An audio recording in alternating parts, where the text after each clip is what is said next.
فلا أقسم بمواقع النجوم وإنه لقسم لو تعلمون عظيم إنه لقرآن كريم في كتاب مكنون لا يمسه إلا المطهرون تنزيل من رب العالمين.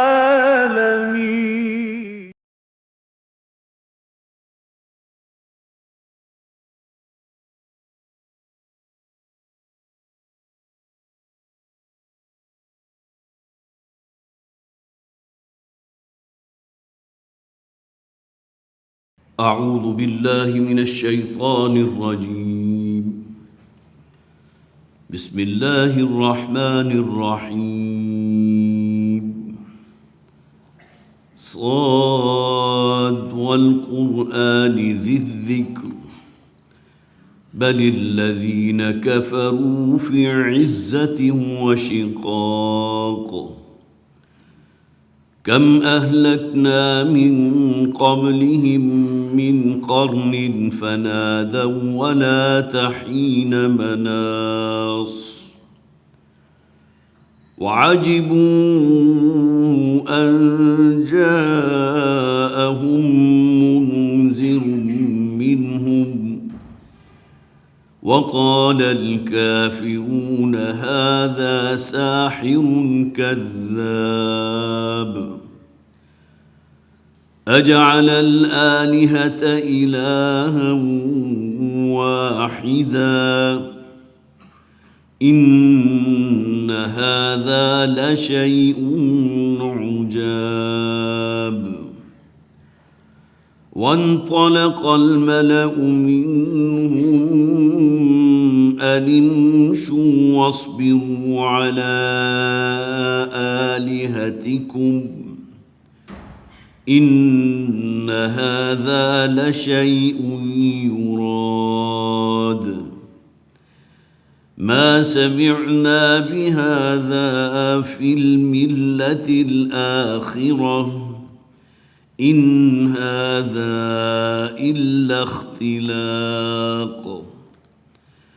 أأنزل عليه الذكر من بيننا بل هم في شك من ذكري بل لما يذوقوا عذاب.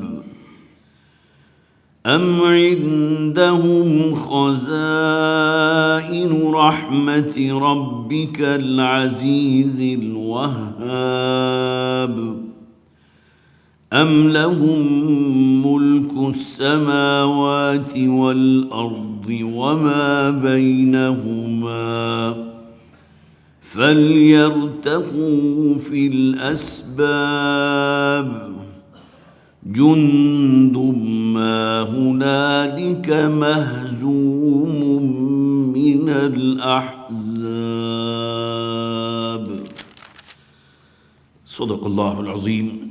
رب اشرح لي صدري ويسر لي أمري واحلل عقدة من لساني يفقهوا قولي. اللهم ألهمنا رشدنا وأعذنا من شرور أنفسنا آمین یا رب العالمین. ترتیب مصحف کے اعتبار سے ہم سورہ صافات کے بعد سورہ صاد پر اس کا مطالعے کے آغاز کر رہے ہیں. یہ سورہ مبارکہ جو 5 رکوعوں اور 88 آیات پر مشتمل ہے مکی صورت ہے، اور مکی صورتوں کا جو گروپ جو اس وقت ہمارے زیر مطالعہ ہے 5واں گروپ اس کی ایک صورت ہے. چونکہ سورہ مبارکہ کا آغاز ہو رہا ہے لہٰذا چند باتیں ذہن میں پھر تازہ کر لیجئے، وہ بہت اہمیت کی حامل بھی ہے، اور خاص طور پر والد محترم ڈاکٹر اظہار احمد صاحب اس کا اکثر و بیشتر حوالہ دیا بھی کرتے تھے.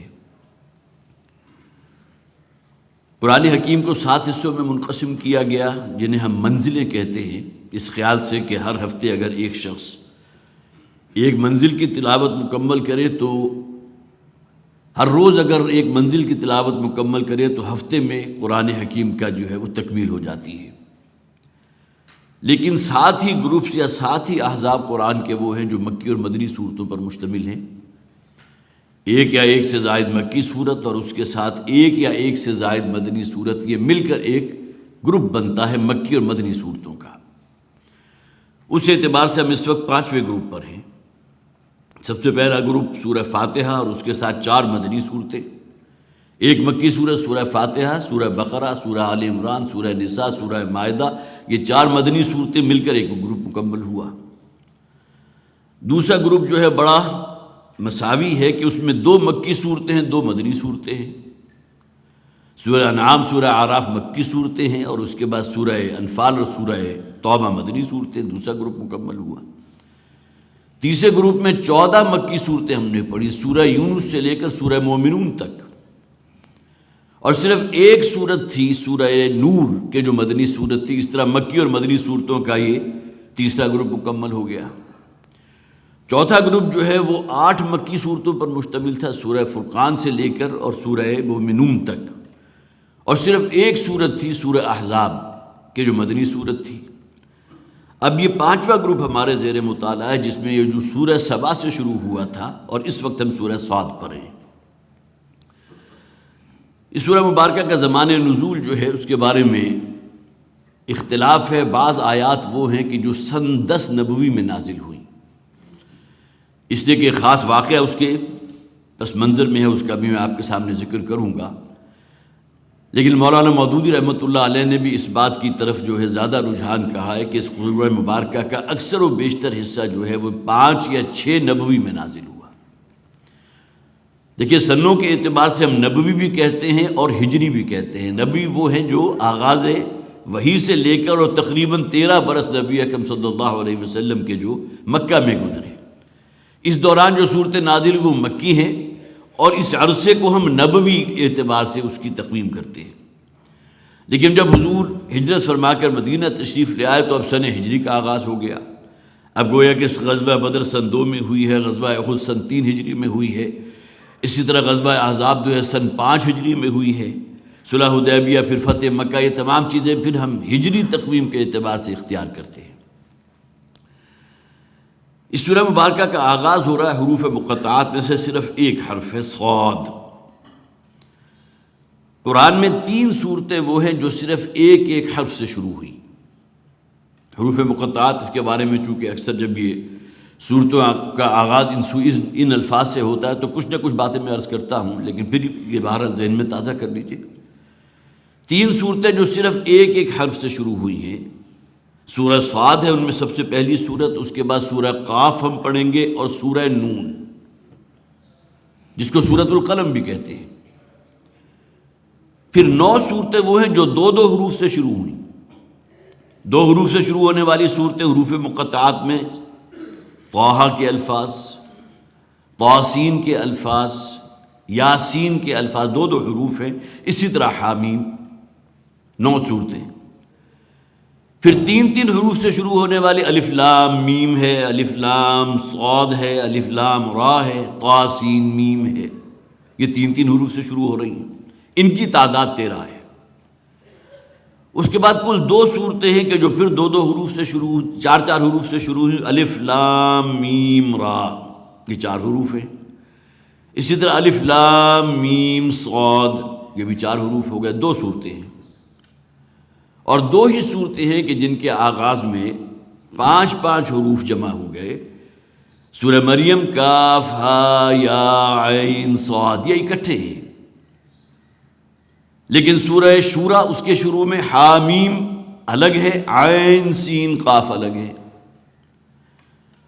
اب یہاں سوال یہ پیدا ہوتا ہے کہ مشرکین مکہ کی طرف سے کوئی اعتراض ہمیں نہیں ملتا کہ انہوں نے ان حروف مقطعات کے بارے میں کوئی جو ہے زبان تان دراز کی ہو کہ یہ کیسا مہمل کلام ہے، یہ کیا آغاز ہو رہا ہے کسی صورت کا جس کا ہمیں معلوم مطلب ہی معلوم نہیں۔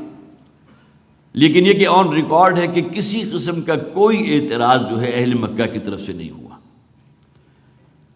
اس سے گویا کہ اس جانب اشارہ ملتا ہے کہ یہ اسلوب ان کے ہاں جو بھی اصحاب علم و دانش تھے ان کے ہاں عام تھا کہ اپنے شعروں کے اندر یا اپنے کلام کے اندر آغاز میں وہ جو ہے کچھ ایسے الفاظ استعمال کیا کرتے تھے کہ جن کے الفاظ کا تعین، معانی کا تعین جو ہے وہ بڑا مشکل تھا۔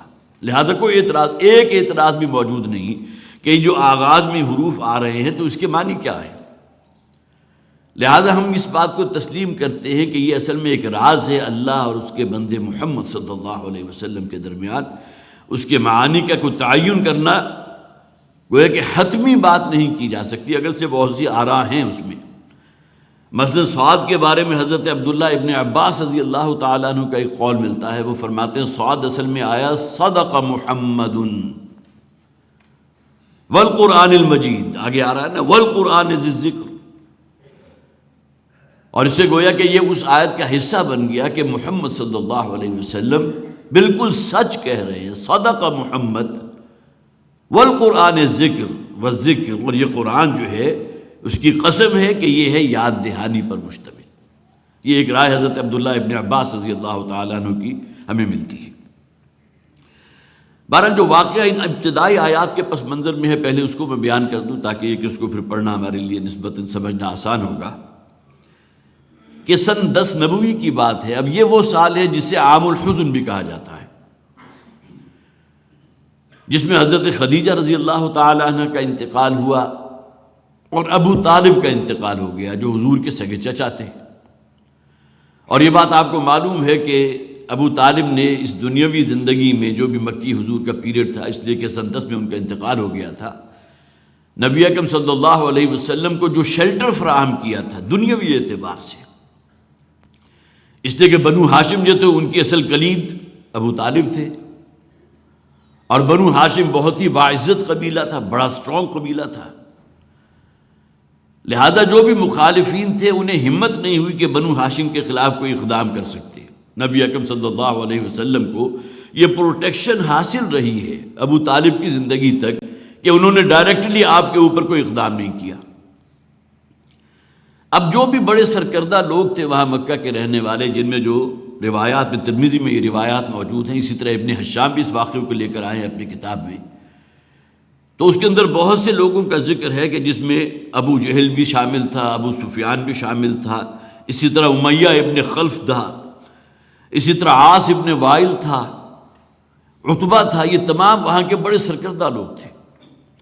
یہ 25 افراد پر مشتمل ایک وفد جو ہے ابو طالب کے پاس حاضر ہوا، اور اصل منشا ان کا کیا تھا، اس لیے کہ انہیں بھی محسوس ہو رہا تھا ابو طالب بہت نحیف و نزار ہو چکے تھے، 80 برس ان سے زائد ان کی عمر ہو چکی تھی، اور ان کا کہنا یہ تھا، ان کا اپنا خیال یہ تھا کہ ظاہر ہے کہ انہوں نے کہیں بیٹھ کر مشورہ کیا ہوگا کہ وفد کی صورت میں ابو طالب کے پاس وہ جو حاضر ہوئے تھے، تو ان کا کہنا یہ تھا کہ ایسا نہ ہو کہ اگر ابو طالب کا انتقال ہو گیا اور اس کے بعد ہم نے محمد کے خلاف کوئی قدم اٹھایا صلی اللہ علیہ وسلم، تو پھر اہل عرب میں ہماری کوئی عزت نہیں رہے گی۔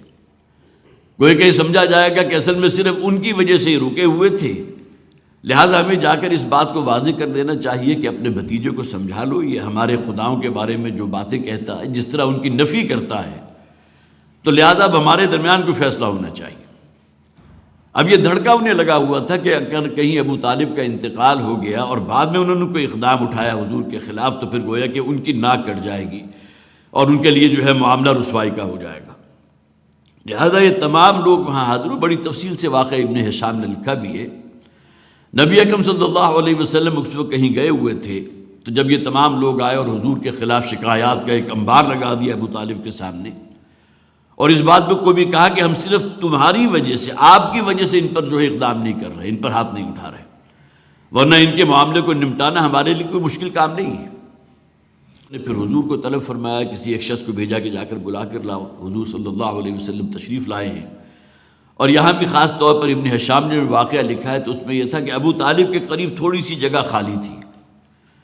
ابو جہل ذرا تھوڑے فاصلے پر بیٹھا ہوا تھا، لیکن اس نے کہ جب محسوس کیا کہ جب محمد آئیں گے صلی اللہ علیہ وسلم تو ایسا نہ ہو کہ وہ جا کر ابو طالب کے ساتھ بیٹھ جائے، لہٰذا وہ اچکا اپنی جگہ سے اور جا کر اس جگہ پر قابض ہو گیا۔ گویا کہ اس نے اتنے طور پر یہ پیش قدمی کر لی کہ ایسا نہ ہو کہ حضور کو ایک حیثیت حاصل ہو جائے، ابو طالب کے پہلو میں بیٹھے ہوئے ہیں اور ایک اعتماد گین کر لیں گے، اور پھر ممکن ہے ہم سے جو بات کریں تو ہم کہیں جو ہے وہ پھر ہم بیک فٹ پر آ جائیں۔ لہذا اس خالی جگہ کو اس نے پر کر لیا، جا کر وہاں بیٹھ گیا۔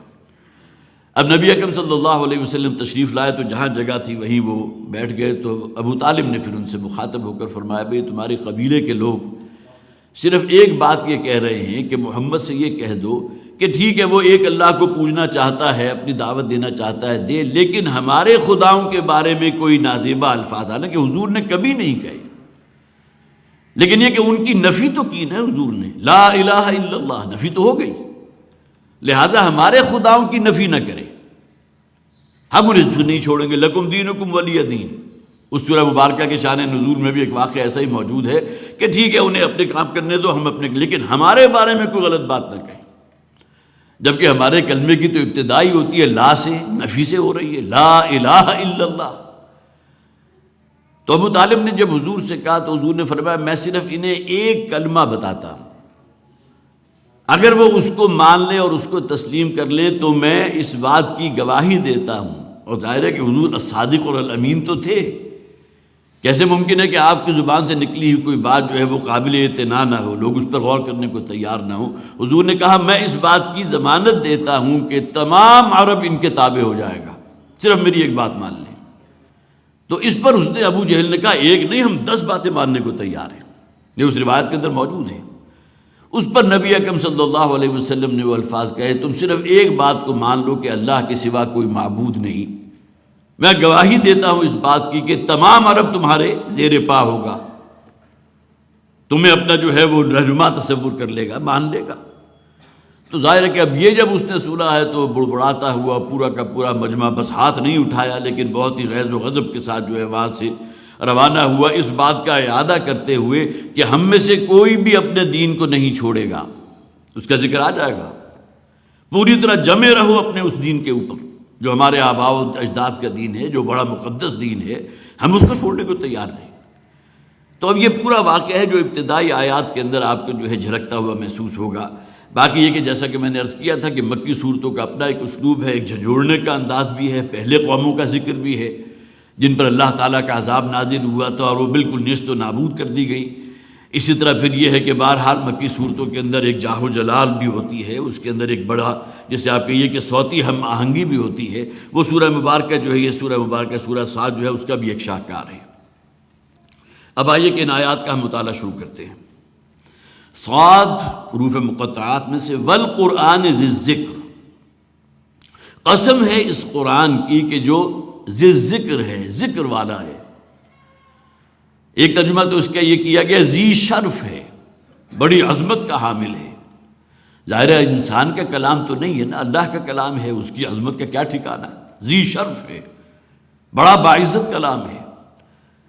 لیکن یہ کہ ذکر کسے کہتے ہیں؟ یاد دہانی کو۔ قرآن تو خود اپنے آپ کو الذکر کہتا ہے نا، انا نحن نزلنا الذکر وانا لہ لحافظون۔ اس قرآن کو، اس الذکر کو ہم نے نازل کیا اور ہم ہی اس کی حفاظت کرنے والے ہیں۔ تو الذکر سے مراد کیا ہوا؟ یاد دہانی اور نصیحت۔ یہ قرآن وہ ہے جس کی قسم کھائی گئی ذی ذکر، یہ بڑی نصیحتوں والا ہے۔ جسے آپ کہیے کہ انسان کو زندگی گزارنے کے لیے کیا ہدایات چاہیے، وہ تمام چیزیں ہیں جو اس قرآن کے اندر موجود ہیں۔ اہدنا الصراط المستقیم، اے پروردگار ہم تجھ سے صراط مستقیم کے طالب ہیں، ہدایت کے طالب ہیں۔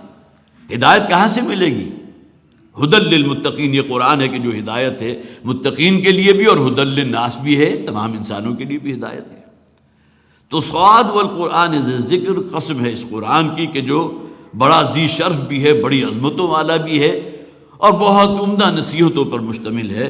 بل الذین کفروا فی عزت و شقاق، بلکہ یہ لوگ کہ جنہوں نے کفر کیا ہے، جو حضور کے اولین مخاطب تھے، مکہ کے رہنے والے مشرکین، یہ وہ لوگ ہیں کہ جو بہت گھمنڈ کے اندر ہیں، اپنے آپ کو زبردست سمجھتے ہیں۔ العزیز اللہ کی صفت ہے نا، یہاں فرمایا فی عزت، یہ بھی گویا کہ اسی مقام پر اپنے آپ کو سمجھتے ہیں جس مقام پر اللہ ہے۔ بڑا گھمنڈ اور تکبر ان کے اندر موجود ہے، حالانکہ اللہ تعالیٰ کے اپنے ناموں میں سے ایک نام المتکبر ہے۔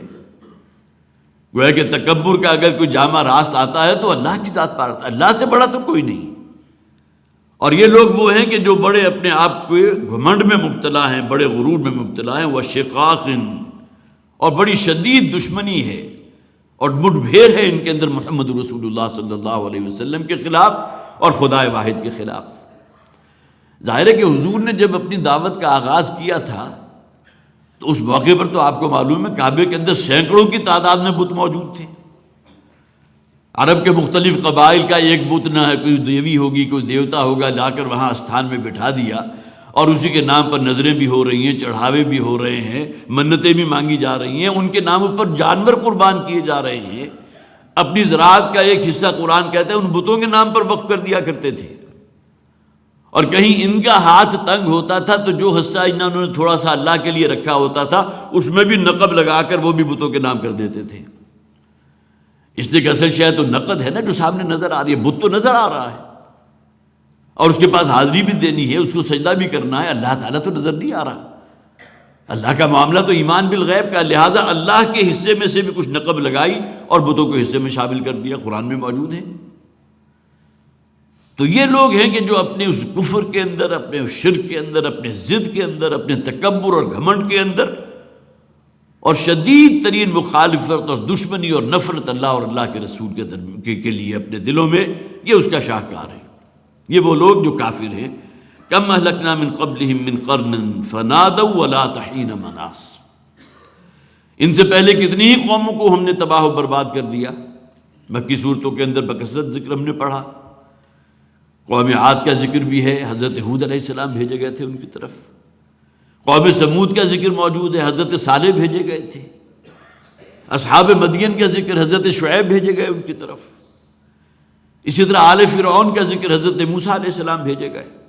کیا انجام ہوا ان قوموں کا جنہوں نے رسول کی دعوت کو رد کر دیا تھا اور اسی تکبر اور گھمنڈ میں رہے تھے، اپنی بت پرستی چھوڑنے کو تیار نہیں ہوئے۔ ہمارا آبائی دین جو اصل مرض اس وقت کے مشرکین مکہ کا تھا، ہم چھوڑیں گے نہیں۔ اگلی آیات ہم پڑھ لیں گے، جس طرح انہوں نے عہد کیا تھا کہ جمے رہو اپنے معبودوں کے اوپر اور کسی طرح اپنے جو ہے پائے سباد اس کے اندر کوئی لغزش نہیں آنی چاہیے۔ تو کم اہلکنا من قبلہم من قرن، کتنی ہی جماعتیں ہیں، کتنے ہی دور ایسے گزرے ہیں جن میں ان ادوار کے رہنے والوں کو ہم نے ہلاک و برباد کر دیا، تباہ کر دیا۔ کبھی آسمان سے پتھروں کی بارش ہوئی ہے، کبھی زمین پھٹی ہے، زمین نے اپنا منہ کھولا، پوری بستی کو نگل گئی، جسے قرآن کہتا ہے وَخَسَفْنَا بِهِ الْأَرْض، زمین میں ہم نے ان کو گم کر دیا، زمین ان کو نگل گئی۔ یہ تمام عذاب جو ہے ان قوموں پر آئے جنہوں نے کفر کیا تھا اللہ کے ساتھ۔ وَلَا تَحِينَ مَنَاص، اور اس وقت ان کے پاس کہیں کوئی جائے فرار موجود نہیں تھی۔ حالانکہ قوم سمود نے تو اپنے رہنے کے لیے جو جگہیں تیار کی ہوئی تھی وہ پہاڑوں کو تراش تراش کر تنحتون من الجبال بیوتا، حالانکہ وہ ٹیکنالوجی جو آج ہمارے پاس ہے، ایکسکیویٹرز بھی ہیں اور جناب ڈرلنگز بھی ہیں، سب کچھ ہے، کوئی شے نہیں تھی۔ لیکن یہ کہ اب تو چونکہ وہ واٹس ایپ کا زمانہ ہے تو اس قسم کے واٹس ایپ آپ کو بھی مل گئے ہوں گے کہ ان علاقوں کی تصویریں، جس طرح انہوں نے گھروں کو جو ہے باقاعدہ تراش تراش کے اپنے لیے رہنے کے لیے بہت ہی عمدہ قسم کے مساکن بنائے تھے، جو بیرونی جو آفات ہوتی ہیں ان سے ان کی سب سے بڑی حفاظت کا ذریعہ تھے۔ انہیں کیا معلوم تھا کہ اللہ تعالیٰ ان پر عذاب بھیجے گا ایک صیحہ کی شکل میں، ایک چنگھاڑ اور چیخ کی شکل میں، اور سب کے سب جو ہے اسی وقت ہلاک ہو جائیں گے۔ وہ تو اس کا گمان بھی نہیں کر سکتے تھے۔ انہوں نے تو اپنی حفاظت کے بڑے بندوبست کیے تھے، پہاڑوں کو تراش تراش کر اپنے لیے حفاظت پناہ گاہیں بنائی تھی، بہترین مساکن تھے رہنے کے لیے، تمام جو سہولتیں ہوتی تھیں وہ وہاں میسر تھی انہیں،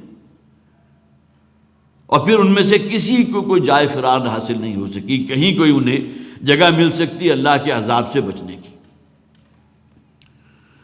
وَعَجِبُوا أَن جَاءَهُم مُنذِرٌ مِّنْهُمْ، یہ لات کا لفظ جو ہے اس میں ممکن ہے بعض حضرات کے ذہن میں آئے، اصل میں لا ہے، لیکن یہ کہ عربی زبان کے اندر یہ اسلوب اہل دانش کے ہاں جو ہے یہ تھا موجود کہ بعض اوقات ایک حرف اس میں زائد لگا دیا کرتے تھے۔ یہ الگ سے کوئی حرف نہیں ہے، صرف لا ہے، اس پر تا جو ہے وہ تائے زائدہ ہے۔ حین مناس، کوئی جائے مفر، کوئی جگہ، کوئی وقت ایسا کہ جہاں سے وہ اس عذاب سے بچ سکتے۔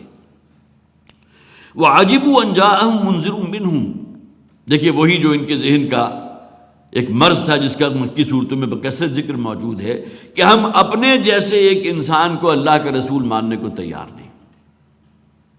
اللہ کو اگر ہمارے پاس کسی پیغمبر کو کسی رسول کو بھیجنا ہی تھا تو کوئی آسمانی مخلوق آتی، کوئی فرشتہ اترتا؟ یہ کیا ہوا کہ جی محمد کہہ رہے ہیں کہ میرے پاس ایک فرشتہ آتا ہے، وہ اللہ کا پیغام مجھ تک پہنچاتا ہے؟ محمد کون ہے صلی اللہ علیہ وسلم؟ وہ ہمارے جیسے انسان ہیں نا، ان کی بھی اسی طرح ولادت ہوئی ہے جس طرح ہم میں سے ہر شخص کی ہوئی، اور ان کے آگے بیوی بچے بھی موجود ہیں، جو قرآن میں کہا گیا ما لہذا الرسول۔ یہ اعتراضات جو ان کی طرف سے ہیں قرآن کے صفحات میں بکھرے ہوئے ہیں، جگہ جگہ موجود ہیں۔ ما لہذا الرسول، یہ کیسے رسول ہیں؟ یاکل الطعام ویمشی فی الاسواق، یہ ہماری طرح کھاتے پیتے بھی ہیں، بازاروں میں چلتے پھرتے بھی ہیں، اگرچہ وہ الفاظ تو موجود نہیں ہیں لیکن قضائے حاجت جس طرح ہمارے ساتھ لگی ہوئی ہے ان کے ساتھ بھی لگی ہوئی ہے۔ تو کسی ایسی ہستی کو ہم اللہ کا رسول اور نبی ماننے کو تیار نہیں۔ مکی صورتوں میں ان کا یہ اعتراض جگہ جگہ موجود۔ اللہ کو اگر کسی کو رسول بنا کر بھیجنا ہی تھا تو کسی فرشتے کو بھیجتے، کسی آسمانی مخلوق کو بھیجتے۔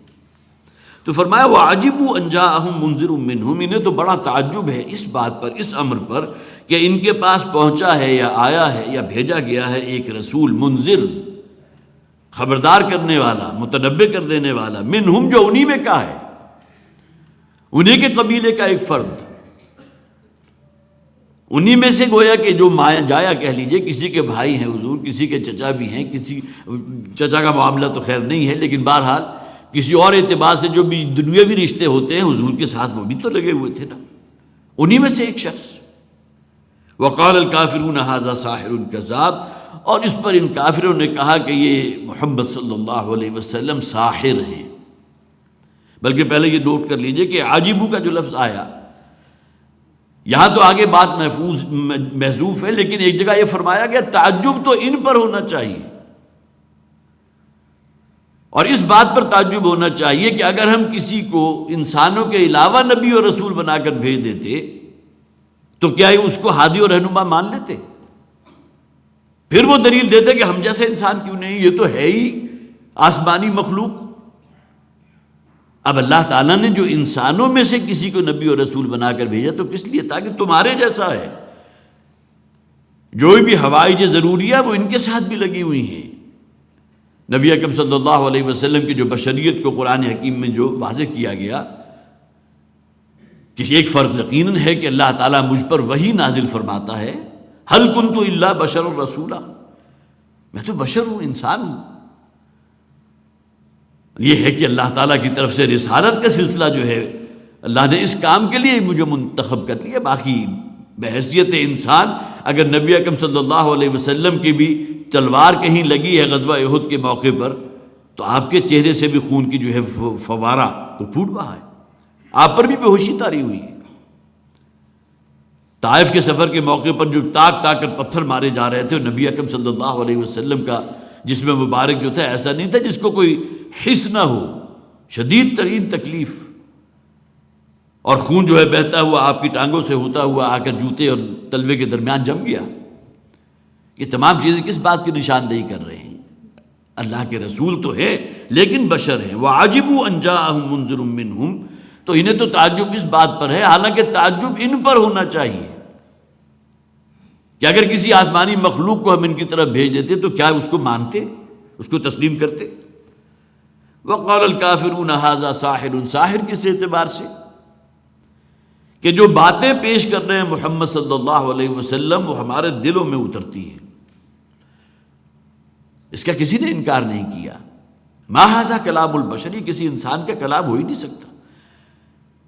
اس کے اندر جو تاثیر ہے، جس طرح یہ انسان کے اندر تک سرایت کر جاتا ہے، اور اسی کا نتیجہ تھا کہ ان کے نوجوانوں میں سے بہت سے لوگ حضور پر ایمان لے آئے، اور پھر انہیں کوئی پرواہ نہیں تھی کہ ان کے جو اعزا و اقارب ہے وہ کس معاملے میں ہے، کہاں ہیں، بلکہ یہ کہ حضور کے دامن سے وابستہ ہوئے تو اس طرح وابستہ ہوئے کہ ہر شے پر ترجیح دی حضور کو، کھلی آنکھوں دیکھ رہے تھے۔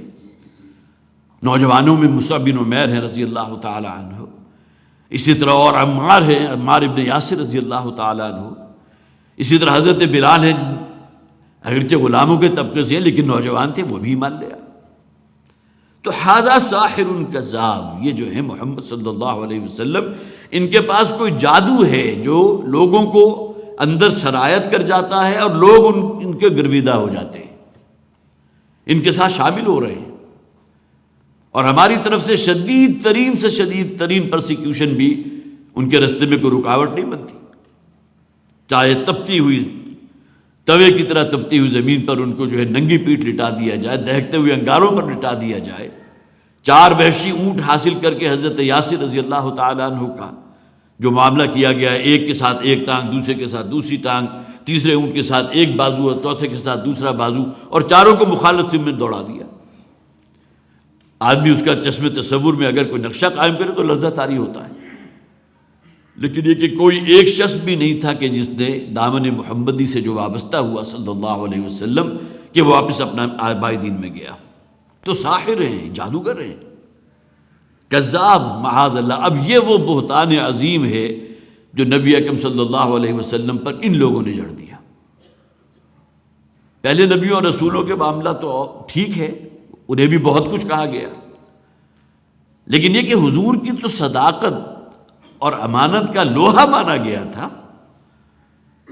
ابھی وحی کا آغاز نہیں ہوا اور الصادق اور الامین کے الفاظ حضور نے بطور لقب حاصل کیے تھے یا نہیں کیے تھے، لیکن اس کے باوجود جب انسان کی آنکھوں پر جب وہ پٹی بنتی ہے تو جسے آپ کہیے عقل اور منطق ہر شے کو جو ہے وہ پاؤں تلے رون دیتا ہے، اور حضور کو کہا کذاب ہے، معاذ اللہ، اور کسی معاملے میں کذاب نہیں ہے، لیکن یہ بہت بڑا جھوٹ بول رہے ہیں کہ اللہ ایک ہے۔ ہمارا تو آبائی دین ہے جس میں کئی خدا موجود ہے، اللہ تعالیٰ نے اپنے اختیارات مختلف فرشتوں کو دے دیے جن کی دیویاں دن کے مجسمے ہیں کہ جو ہم نے بنا کر جو ہے عبادت کے لیے پوجنے کے لیے اپنے بیت اللہ میں رکھے ہوئے۔ ساحر کذاب۔ اجعل الآلہۃ الہا واحدہ، کیا اس نے ہمارے تمام معبودوں کو جو ہے جمع کر دیا صرف ایک میں؟ ہماری تو مختلف ڈائمنشنز ہیں، بارش برسانے والا الگ دیوتا ہے، نر اولاد دینے والا الگ ہے، لکشمی دیوی موجود ہے۔ یہ لکشمی دیوی اگر کسی کے اوپر مہربان ہو جائے تو معلوم ہوتا ہے وہ تو پھر روپے پیسے کے اندر، درہم و دینار کے اندر گویا کہ بڑی اسے فراوانی ہو جاتی ہے۔ یہ کیا ہوا کہ صرف ایک ہی ذات، ایک ہی اللہ؟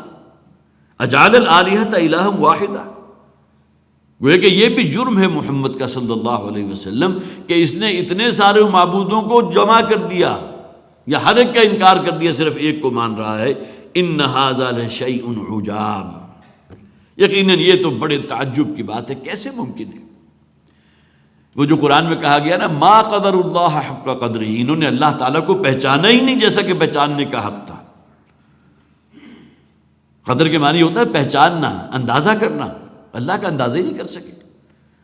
اللہ کو بھی سمجھا تو یہی سمجھا کہ جس طرح ایک بہت بڑا بادشاہ ہوتا ہے، اس کے خدام و حشام ہوتے ہیں، اور وہ بادشاہ تو کوئی کام نہیں کرتا، وہ تو سونے کے تخت پر بیٹھا ہوا ہے، مورشل سے اس کو جو ہے پنکھا جھلا جا رہا ہے، اس کے چشم و ابرو کے اشارے کے سب منتظر ہیں۔ تو اللہ بھی کوئی اسی طرح کی ذات ہے جو بیٹھی ہوئی ہے، سارے کام تو کرتے ہیں فرشتے، لہذا بہتر ہے کہ اللہ کو پوجنے کے بجائے فرشتوں ہی سے مانگو، وہی کام کرنے والے ہیں نا۔ اصل خناس تو ان کے ذہنوں کے اندر یہ تھا۔ اجعل الآلہۃ الہا واحدہ، کیا انہوں نے جو ہے تمام معبودوں کو جمع کر دیا، جسے آپ کہتے ہیں گھوٹ گھاٹ کے جو ہے صرف ایک معبود؟ جیسے کہ نبی اکرم صلی اللہ علیہ وسلم نے کہا بھی تھا، جو واقعہ میں نے آپ کو سنایا، کہ یہ صرف میری ایک بات کو تسلیم کر لیں، کلمہ واحدہ، صرف ایک بات، میں گارنٹی دیتا ہوں کہ پورا عرب ان کے قدموں تلے ہوگا۔ اور وہ ایک بات یہ تھی کہ صرف ایک اللہ کو مانے، قولوا لا الہ الا اللہ تفلحوا، اس دنیا میں بھی اور آخرت میں کامیابی کی ضمانت ہے۔ لیکن وہ بڑبڑاتے ہوئے وہ 25 افراد پر مشتمل جو مجمع تھا وہاں سے جو رخصت ہوا، تو اگلے الفاظ آ بھی رہے ہیں اسی کے لیے، وانطلق الملأ منہم، اور چل پڑے وہاں سے، وہی جس مجلس کا میں ذکر کر رہا ہوں، جو 25 آئے تھے بڑے بڑے سرکردہ لوگ، اور ابو طالب کے پاس آئے تھے کہ سمجھاؤ اپنے بھتیجے کو۔ اور جو آپ نے روایت سنی ہوگی نا، بہت سے حضرات کو یاد بھی ہوگی کہ نبی اکرم صلی اللہ علیہ وسلم نے کہا تھا کہ اگر یہ لوگ میرے ایک ہاتھ پر چاند اور دوسرے پر سورج رکھ دیں تب بھی میں اپنی بات کہنے سے باز نہیں آؤں گا۔ بعض روایات یہ ہیں کہ وہ کسی اور موقع کی ہے، لیکن ایک ابن کثیر نے اس کو اسی واقعے کے ساتھ جوڑا ہے کہ حضور نے فرمایا اگر میرے ہاتھ پر یہ سورج بھی لا کر رکھ دیں تب بھی میں توحید کی دعوت سے باز نہیں آؤں گا۔ کوئی ساتھ میرا دینے والا ہو یا نہ ہو۔ اور وہ پورا مجمع جو ہے بڑبڑاتا ہوا اور مایوس ہوتا ہوا وہاں سے چلا، اور اس کا نقشہ کھینچا گیا، وَانْطَلَقَ الْمَلَأُ مِنْهُمْ أَنِ امْشُوا، اب یہ اٹھ کھڑے ہوئے تمام لوگ اور وہاں سے چل پڑے کہ چلو چلو نکلو یہاں سے۔ گویا کہ جو وہ عزم اور ارادہ لے کر آئے تھے کہ ابو طالب کی زندگی ہی میں، یہ تو چونکہ 80 برس بیت چکے، کسی وقت بھی یہ یہاں سے رخصت ہو سکتے ہیں، تو ایسا نہ ہو کہ ان کے یہاں سے چلے جانے کے بعد اگر میں نے کوئی اقدام کیا محمد کے خلاف صلی اللہ علیہ وسلم تو پھر تو ہماری ناک کٹ جائے گی۔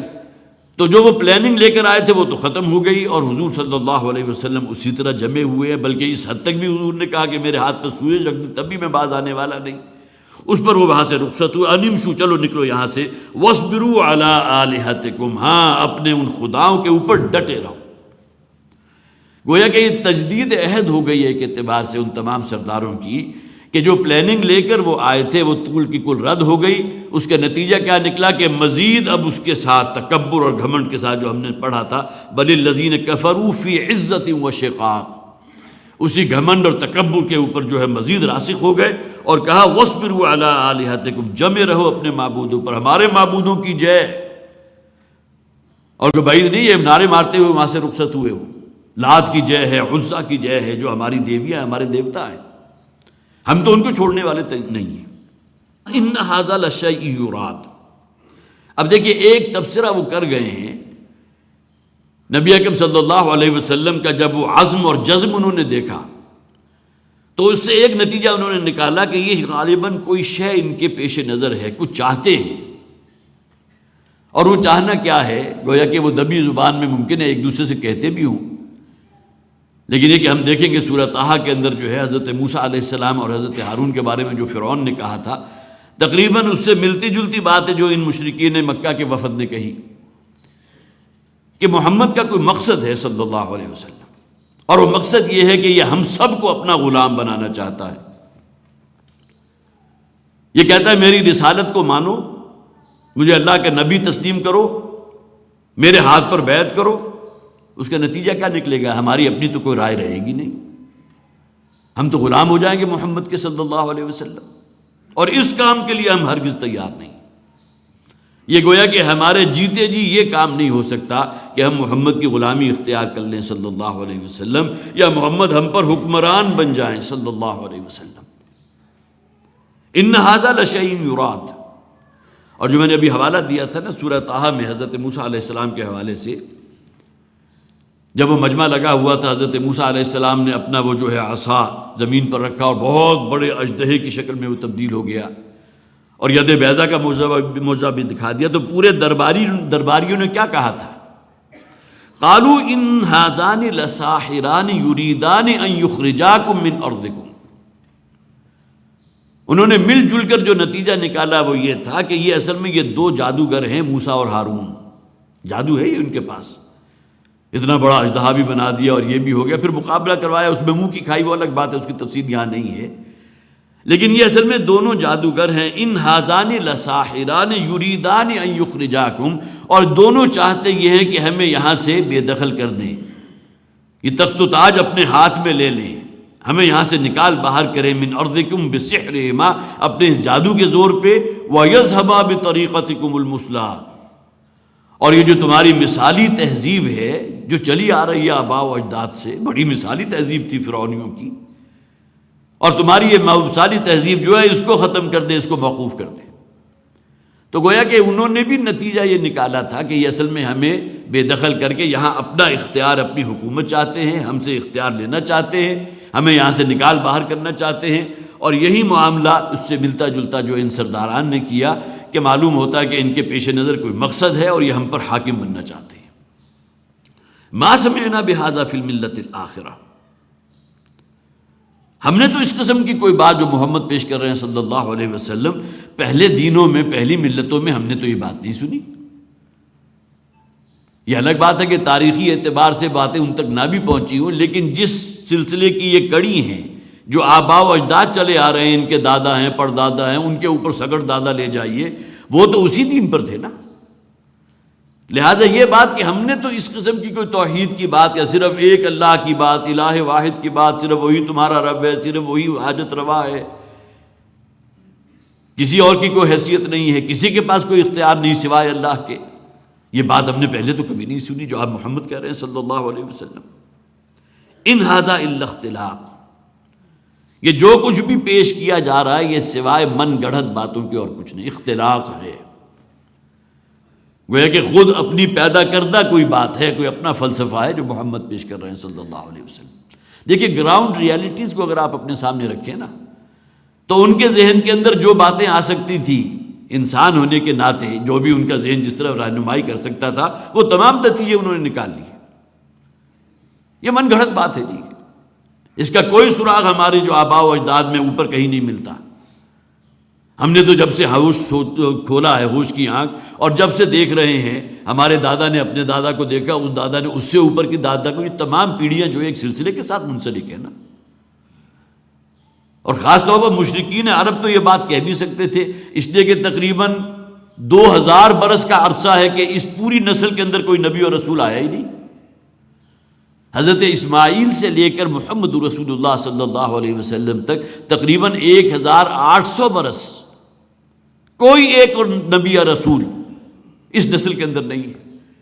لہٰذا یہ تو کہہ سکتے ہیں ہمارے آباء و اجداد، گویا کہ اگر آپ فرض کیجئے کہ جب یہ باتیں کہہ رہے ہیں اس سے آپ 1000 برس پیچھے بھی چلے جائیں تب بھی شرک تو موجود تھا نا اس نسل کے اندر.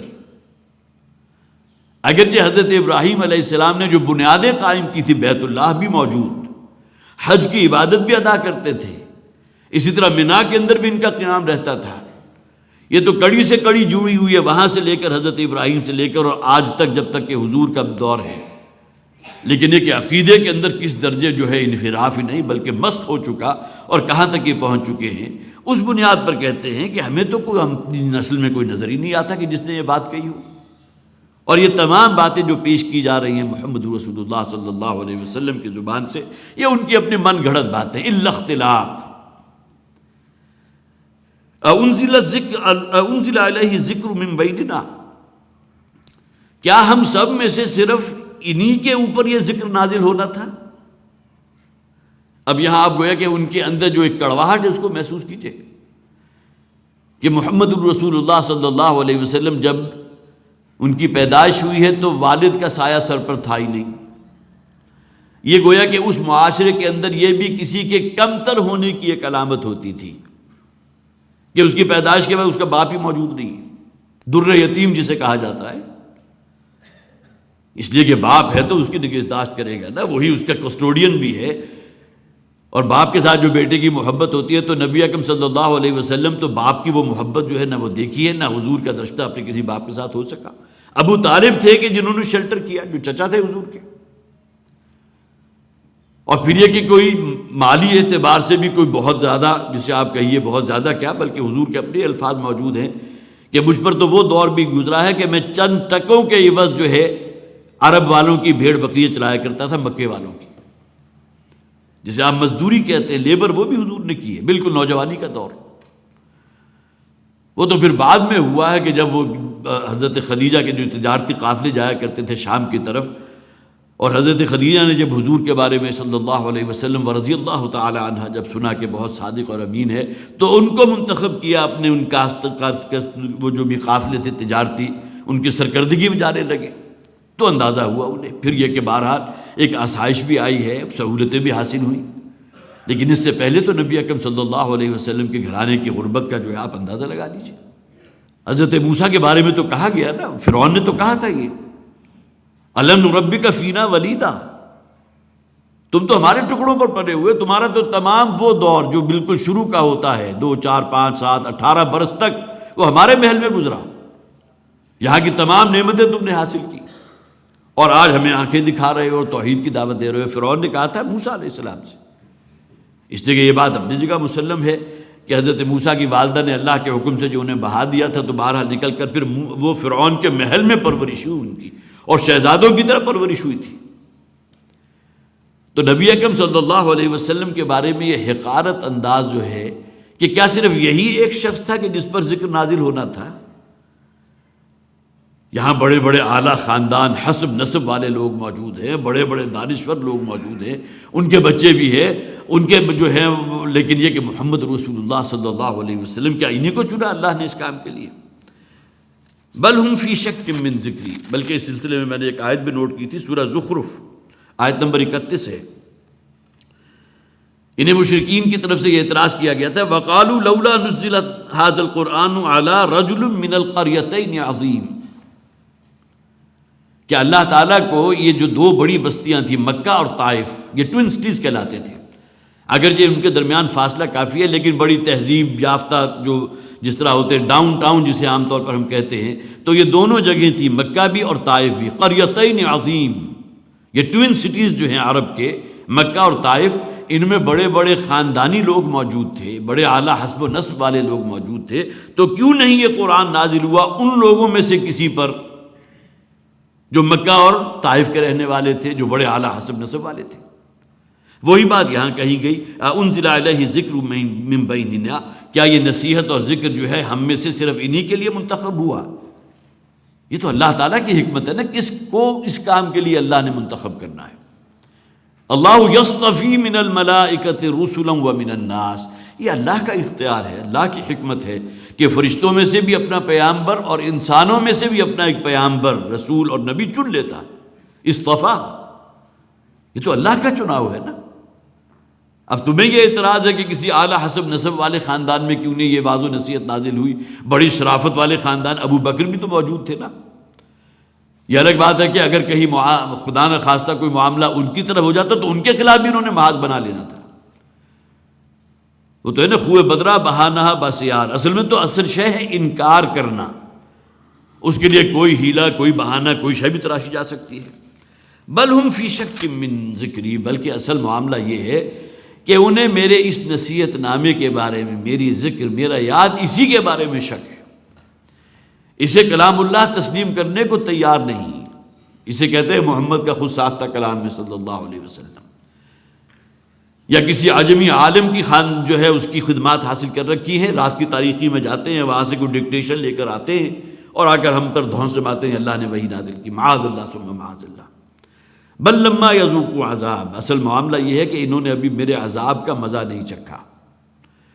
تو اللہ تعالیٰ نے اتنی آزادی تو انسان کو دی ہے نا، آخر وہ پتھر جو نبی اکرم صلی اللہ علیہ وسلم کے جن ہاتھوں سے نکل کر جسم پر پڑ رہے تھے یوم طائف، اللہ چاہتا تو ان ہاتھوں کو شل کر دیتا۔ اسی طرح میدان احد میں جو حضور صلی اللہ علیہ وسلم شدید زخمی ہوئے ہیں، اتنا خون بہا کہ آپ پر بے ہوشی طاری ہو گئی، تو اللہ کا اختیار تو تھا، وہ ان ہاتھوں کو شل کر دیتا کہ جو حضور کی طرف اٹھے تھے، لیکن اللہ تعالیٰ کی اپنی ایک سنت ہے، ان کو دیکھنا چاہتا ہے یہ کہاں تک جاتے ہیں اپنی سرکشی کے اندر۔ اب انہوں نے اس عذاب کا مزہ نہیں چکھا جو ان کا مقدر بننے والا ہے۔ وہ عذاب استیصال تو پہلی قوموں کے لیے تھا نا، قوم ہود کے لیے، قوم صالح کے لیے، قوم شعیب کے لیے آسمان سے عذاب نازل ہوا اور پوری کی پوری قوم جو ہے تباہ و برباد کر دی گئی، لیکن یہ کہ اس کے لیے، اس امت کے لیے آخری نبوت یہ رحمت للعالمین کی رحمت کا ایک نتیجہ ہے کہ وہ عذاب استیصال اب نہیں ہے، اب مختلف اقساط کے اندر عذاب آئے گا۔ عذاب کا پہلا کوڑا جو ہے یہ میدان بدر میں ان کے پیٹھ پر برسا ہے، یہی جو گئے تھے 25 کی تعداد میں ابو طالب کے پاس وفد بنا کر، انہی میں سے اکثر وہ تھے کہ جو کھیت رہے میدان بدر میں، ان کے میجان لاشیں تھے کہ جو میدان بدر میں پڑے ہوئے تھے، کھجور کے تنوں کی طرح کٹے ہوئے، یہ اللہ کے عذاب کا کوڑا تھا۔ بل لما یذوقوا عذاب، ابھی انہوں نے اس عذاب کا مزہ نہیں چکھا۔ ام عندہم خزائن رحمت ربک العزیز الوہاب، کیا ان کے پاس ان کے رب کے، اے نبی آپ کے رب کے کوئی خزانے ان کے پاس آ چکے ہیں؟ اصل میں وحی اور ہدایت جو ہے یہ بھی اللہ تعالیٰ کی طرف سے ایک بہت بڑی عطا ہے، وحی کا جاری ہونا اللہ کی رحمت کا بہت بڑا ظہور ہے، اور یہ نبی اکرم صلی اللہ علیہ وسلم کو اللہ تعالیٰ نے چنا ہے اس وحی کے لیے، اس وحی کے لوگوں تک پہنچانے کے لیے۔ حضرت جبرائیل وحی کا پیغام حضور تک لے کر آتے تھے، تو یہ گویا کہ اللہ تعالیٰ کی اسی رحمت کا ایک ظہور ہے کہ لوگوں تک وہ ہدایت پہنچ رہی ہے۔ ان کے ہاتھ میں تو اختیار نہیں ہے، انہوں نے یہ جو کہا کہ کسی اور پر یہ ذکر نازل ہو جاتا تو کیا اختیار ان کے پاس ہے؟ اللہ کی رحمت کے خزانے، ہدایت اللہ تعالیٰ کی جو دیتا ہے، جو وہی نازل کرتا ہے، یہ اللہ کی رحمت کا خزانہ ہے، کیا ان کے اختیار میں ہے یا معاذ اللہ اللہ تعالیٰ ان کی مرضی کے تابع ہے؟ ام لہم ملک السماوات والارض وما بینہما، یہ دیکھیے سوال کیے جاتے ہیں، جواب مقصود نہیں ہے، جواب خود موجود ہے کہ کسی شے کے بارے میں دعویٰ نہیں کر سکتے کہ ہاں یہ اختیار میرے پاس ہے، ہم کر سکتے ہیں یہ کام، یا یہ کہہ دیتے کہ اللہ کو ہماری مرضی کے تابع ہونا چاہیے۔ کیا یہ زمین و آسمان کی حکومت یا اختیار ان کے کنٹرول میں ہے؟ ام لہم ملک السماوات والارض وما بینہما فلیرتقوا فی الاسباب۔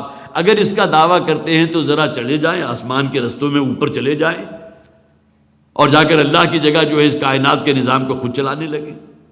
جند ما ہنالک محذوب من الاحزاب، یہ تو ایک گروہ ہے، یہ مشرکین مکہ ہو یا اس سے پہلے خواہ وہ آل فرعون، لاکھوں کی تعداد میں وہ لشکر موجود تھے، وہ اللہ کے سامنے، اللہ کی طاقت کے سامنے پرے کاہ کے برابر بھی وقت نہیں رکھتے۔ محذوب من الاحزاب، یہ محزوم ہوں گے، ہزیمت۔ اب ظاہر ہے کہ کوئی کیا اللہ کا مقابلہ کر سکتا ہے؟ انسان کی حیثیت ہے کیا؟ اس کائنات میں اگر اپنے وجود ہی پر غور کرے، کتنا کچھ اختیار اس کے پاس ہے۔